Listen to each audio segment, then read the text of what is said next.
Should you invest all your money at once or slowly over time? This question alone stops a lot of people from investing at all. They are afraid of getting the timing wrong. In this video, I'll show you what actually works, when lump sum investing makes sense, and why most people are better off with dollar cost averaging. I'm Edward Kaalstien, founder of Egg Capital. This channel isn't about timing markets or chasing trends. It's about building wealth slowly, consistently, and intelligently. Now let's define both approaches in plain English. Lump sum investing means you invest all your available money at once. Dollar cost averaging, or DCA, means you invest a fixed amount regularly, for example every month. Same market, same assets, very different experience. Historically, lump sum investing often wins on paper. Markets tend to go up over time, so investing earlier has a mathematical advantage. But here's the problem.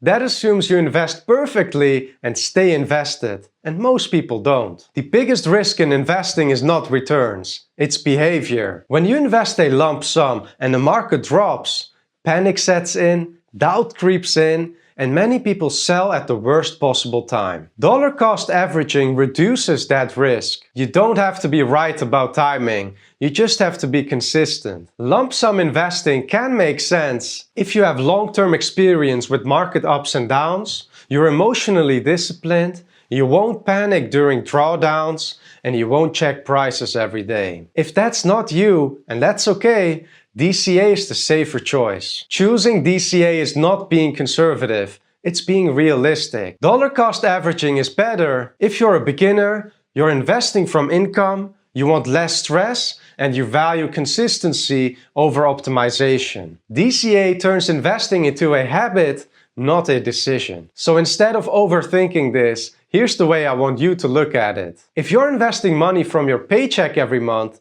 dollar cost averaging is the natural choice. It fits how your income actually works. If you're sitting on a larger amount of cash, maybe from savings or a bonus, lump sum investing can make sense. But only if you're truly comfortable staying invested when markets move against you. And if you're unsure, it's perfectly fine to spread that money out over time. There's no reward for being perfect in investing. The real goal is simple. Stay invested long enough for compounding to do its job. The best strategy is the one you can stick to. Dollar cost averaging wins because it helps you stay calm. And staying calm is what keeps you invested long enough for compounding to do its work. If this video helped you, like it so more beginners can find it. And subscribe if you want investing explained clearly without noise or hype. And comment below what approach feels more realistic for you, lump sum or DCA.